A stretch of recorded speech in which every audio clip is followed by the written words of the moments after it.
अस्सलाम वालेकुम। तो वेलकम है आप लोगों का एम रात चैनल में।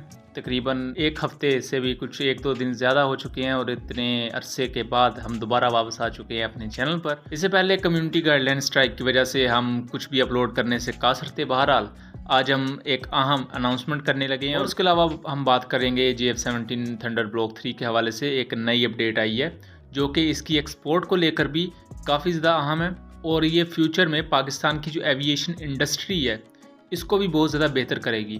और हमें उम्मीद है कि पाकिस्तान की एविएशन इंडस्ट्री बहुत से इस तरह के थर्ड वर्ल्ड कंट्री से बेहतर तौर पर निकल कर सामने आएगी। लेकिन सबसे पहले मैं बताता चलूँ कि 10 अक्टूबर को हमारे चैनल पर एक कम्युनिटी गाइडलाइन स्ट्राइक आई थी और उसकी वजह यह थी कि हमने फ़लस्तीन पर एक वीडियो बनाई थी।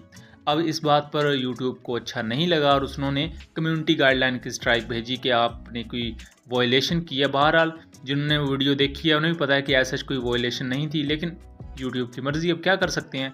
या मैं एक चीज़ की अनाउंसमेंट करता चलूँ कि जो हमारा सेकंड चैनल है वो इस दौरान काफ़ी एक्टिव रहा और हमने तमाम जो इजराइल और फ़लस्तीन का कॉन्फ्लिक्ट है हमने वहाँ कवर किया हुआ है।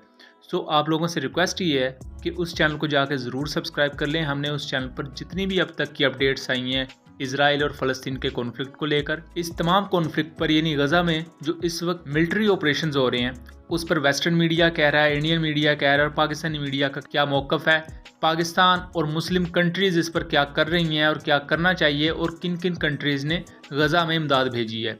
इन तमाम चीज़ों को हमने कवर किया हुआ है अपने सेकंड चैनल पर, तो उस चैनल को ज़रूर सब्सक्राइब कर लीजिएगा। कॉन्फ्लिक्ट कार्ड रात उसका नाम है एंड उसका लिंक डिस्क्रिप्शन में भी दिया होगा और उसके अलावा रिप्लाइज़ में भी पिन किया होगा।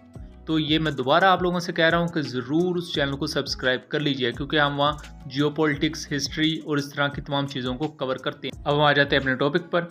Recently Indian defence research wing के एक आर्टिकल के मुताबिक GF-17 ब्लॉक 3 का जो लास्ट बैच पाकिस्तान एयरफोर्स को मिलेगा वो 2024 तक पाकिस्तान एयरफोर्स को 50 के 50 GF-17 ब्लॉक 3 दे दिए जाएंगे। अब ये खबर बहुत ज़्यादा अहम भी है और बहुत ज़्यादा अच्छी भी है क्योंकि इससे पहले ये एक अजम्पशन थी कि 2025 तक डिलीवरीज जाएंगी, लेकिन अगर इस इंडियन सोर्स को देखा जाए तो 2024 में ही पाकिस्तान को तमाम ब्लॉक 3 एयरक्राफ्ट डिलीवर कर दिए जाएंगे। अब इसके बाद क्या होगा? इसके बाद दो चीज़ें होंगी, यानी कि जब पाकिस्तान एयरफोर्स की ज़रूरियात के मुताबिक GF-17 थंडर ब्लॉक 3 दे दिए जाएंगे उसके बाद पाकिस्तान फोकस करेगा 5th जनरेशन एयरक्राफ्ट पर। बहरहाल 5th जनरेशन एयरक्राफ्ट का प्रोजेक्ट अब भी चल रहा है तुर्किया के साथ, लेकिन उसके अलावा भी पाकिस्तान कुछ और 5th जनरेशन एयरक्राफ्ट की तरफ भी देख रहा है, यानी कि एक से ज़्यादा 5वीं नस्ल के लड़ाका तैयारे पाकिस्तान एयरफोर्स का हिस्सा होंगे।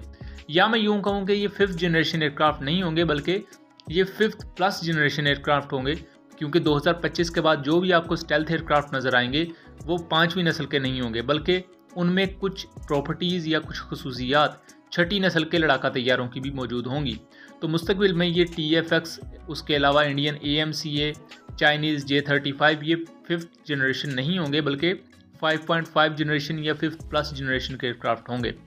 और उसके अलावा एक्सपोर्ट ऑर्डर्स जो GF-17 ब्लॉक 3 के हैं उन पर काम होगा। इराक़ के लिए जो GF-17 ब्लॉक 3 हैं उनकी प्रोडक्शन वगैरह होगी।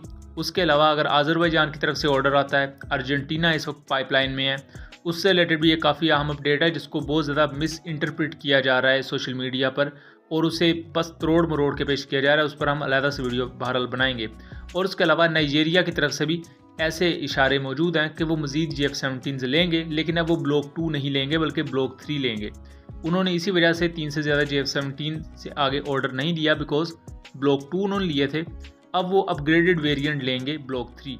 एंड तीसरी चीज़ उसके बाद ये भी होगी कि जितने भी इस वक्त पुराने हमारे पास GF-17 थंडर्स ब्लॉक 2 हैं, बिकॉज अब पाकिस्तान एयरफोर्स के पास ब्लॉक 1 जहाज़ मौजूद नहीं है, जितने भी ब्लॉक 1 थे वो ब्लॉक 2 स्टैंडर्ड पर अपग्रेड हो चुके हैं। अब पाकिस्तान एयरफोर्स के पास तमाम के तमाम ब्लॉक 2 एयरक्राफ्ट हैं GF-17 के, और इन तमाम को अब दोबारा से अपग्रेडेशन के मरहले से गुजारा जाएगा जहां इन्हें मजीद अपग्रेड करके ब्लॉक 3 स्टैंडर्ड पर लेकर आया जाएगा। अब यहाँ एक और चीज़ भी याद रखने की ज़रूरत है कि ये जो अपग्रेडेशन है ये ओवरहॉल होगी, ये कोई इतनी आसान नहीं होती कि पुरानी चीज़ें निकाली नई चीज़ें डाल दी। अगर आपने एक छोटा सा पुर्जा भी किसी मिलिट्री हार्डवेयर में डालना होता है तो उसकी बाकायदा एक बहुत लंबी आपको टेस्टिंग करनी होती है, उस पर बहुत से टेस्ट कंडक्ट किए जाते हैं, उसकी परफॉर्मेंस को चेक किया जाता है और इन तमाम मराहल से गुजरने के बाद जब वो ख़ास मिलिट्री का अदारा या एयरफोर्स है, नेवी है या आर्मी है, वो जब उस ख़ास हिस्से को या ख़ास मिलिट्री हार्डवेयर को क्लियरेंस देती है, फिर उसे उस सर्विस का हिस्सा बनाया जाता है। तो ये भी देखना दिलचस्प होगा कि पुराने JF-17s में जब ये न्यू सिस्टम्स लेकर आए जाएंगे तो हमें किस किस्म की आउटपुट देखने को मिलती है। लेकिन ये चीज़ें इतनी ज़्यादा मुश्किल इस वजह से नहीं होंगी क्योंकि JF-17 ब्लॉक 3 और ब्लॉक 2 और ब्लॉक 1 का डिज़ाइन तकरीबन सेम है। दोनों की नोज़कोन चूँकि सेम है और KLJ-7 ऐसा रेडार जो है वो ब्लॉक 1 और ब्लॉक 2 में भी फिट किया जा सकता है। हाँ, उसकी नोज़कोन को शायद थोड़ा सा चेंज करना पड़े, मतलब उसको थोड़ा सा शायद लंबा करना पड़े, बट एज सच कोई इतना ज़्यादा मसला शायद ना आए। बहरहाल ये चीज़ें अभी काफ़ी ज़्यादा स्मूथली चल रही हैं और उम्मीद यही है कि पाकिस्तान की एविएशन इंडस्ट्री के लिए JF-17 ब्लॉक 3 बहुत ही बेहतरीन एक एयरक्राफ्ट साबित होगा और ये पाकिस्तान की एविएशन इंडस्ट्री को नई बुलंदियों तक लेकर जाएगा और इसमें ये पोटेंशियल भी है। उम्मीद करता हूँ चीज़ें क्लियर रही होंगी। वीडियो पसंद आई हो तो ज़रूर इसे शेयर कीजिएगा एंड चैनल को सब्सक्राइब कीजिएगा। एंड दोबारा आप लोगों को यहाँ मैं याद दहानी के लिए बताता चलूँ कि हमारे सेकंड चैनल कॉन्फ्लिक्ट कार्ड रात को ज़रूर सब्सक्राइब कर लीजिएगा। मिलेंगे अगली वीडियो में, तब तक के लिए अल्लाह हाफिज़।